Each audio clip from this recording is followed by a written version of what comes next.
Hello and welcome to Time Machine on the C64. As you can see, programmed by Nick Jones, used to do Cybernoid games and Stormlord. Graphics by Hugh Riley. I'll come back to that. This is one of the first games from Vivid Image, which was formed by John Twitty and Maeve Dink. Music by Martin Walker, and it's quite a nice little tune actually. I presume he did the sound effects as well, which are quite nice as well. But there is no in-game music. Now this is not really an official license of Time Machine, of H.G. Wells' Time Machine. It's just about a time machine. In fact, it's the main character, as you'll see, is rather influenced by Back to the Future, and as you can see, he looks suspiciously like Doc Brown. Right, now the aim of the game is some terrorists have interrupted your experiment and thrown you back in time.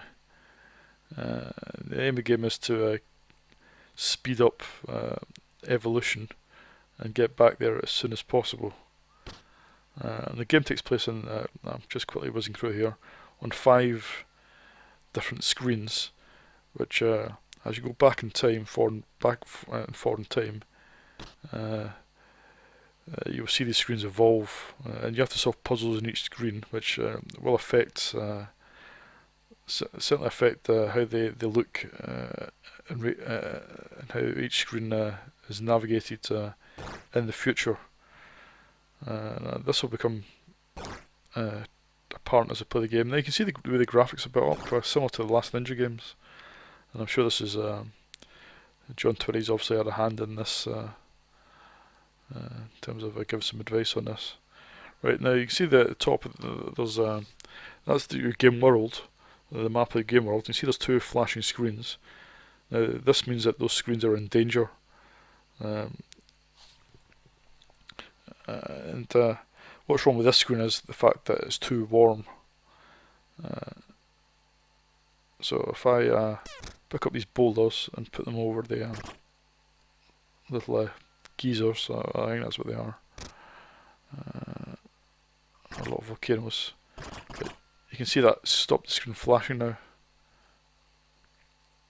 Now these little blokes are actually the future of mankind, which we have to help guide. Right, so now this screen's quite difficult to navigate. Whoops, he says losing his first life. You only get so many lives. I can't remember how to do this now.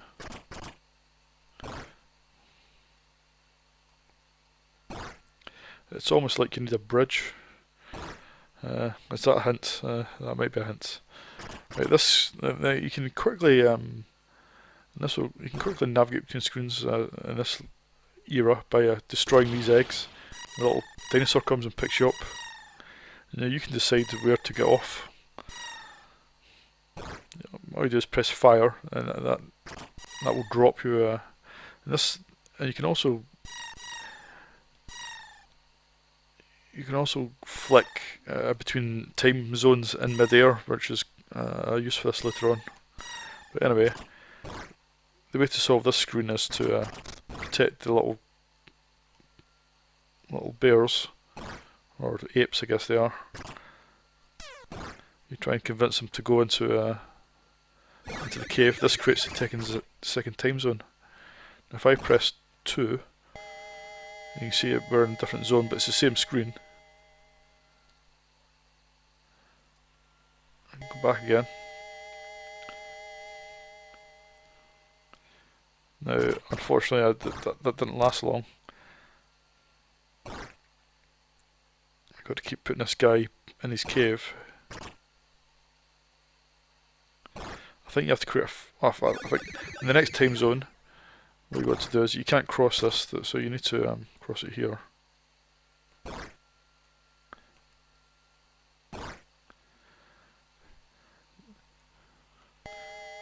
Now this is cold, so you have to take out these boulders off this time zone, avoiding this nasty bloke. That's actually created a third time zone. I think I need to... Oh, that's collapsed again. It's basically a house of cards that you have to keep propping up. Now, what you can do is... I think I'm doing this wrong. I haven't played this for a while. What you can do is you can drop little travel pods. I think you have up to 4, which you can access with function keys F1 to F7. And that will instantly transport you to that location. So I think I have to get more bears, or more. They look like bears, but I think they're apes. And if I drop a pod here,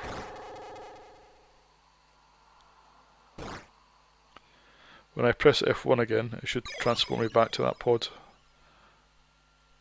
So I think what I need to do is get more apes and resupply this room with more apes. If I can cross the river.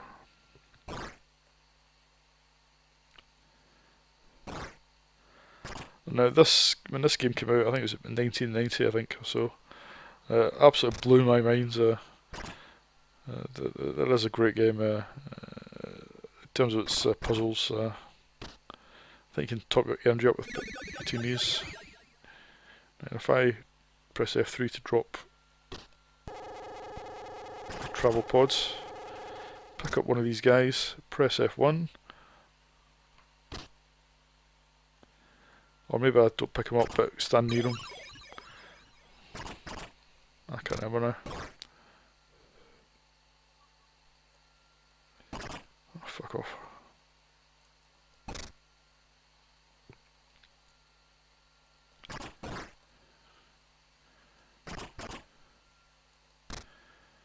End up swearing at these little buggers. Get in there! So press F3.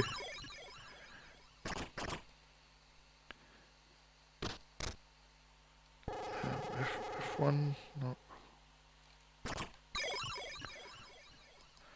Hopefully this is a different one I've just transported.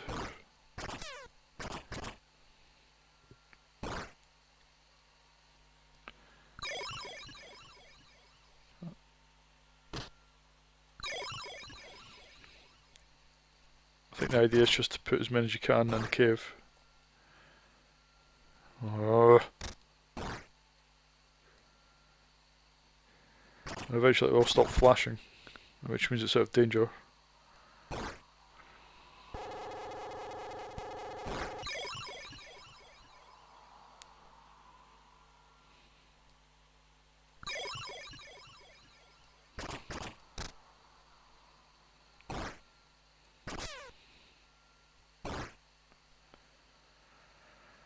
Right, yeah, it almost stopped flashing now. I saw that. Just need another one, I think.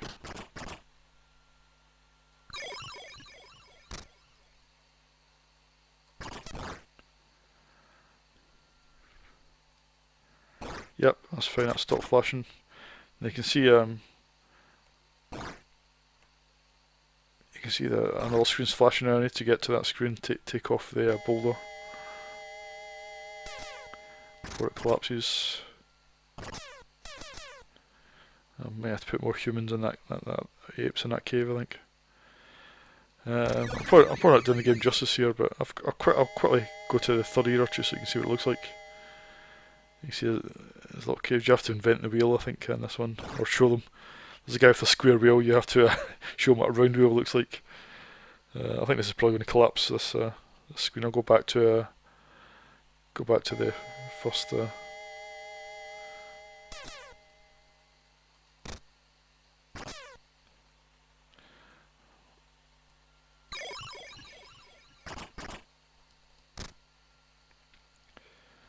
Get in there.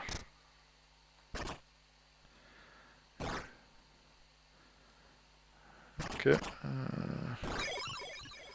Just trying more humans in that cave.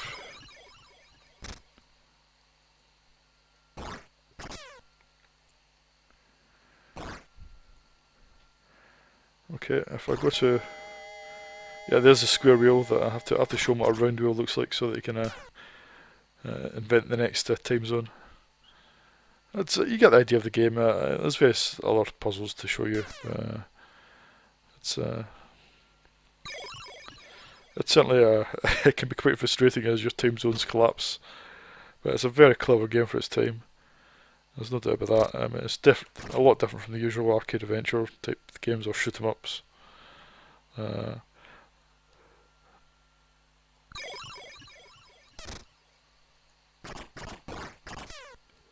I've got no hesitation. I'll give this game because it looks great, sounds great, and it's a great idea, and it's well executed. I mean, I'll give this game a 9 out of 10. Absolutely no hesitation whatsoever. That's all for this video.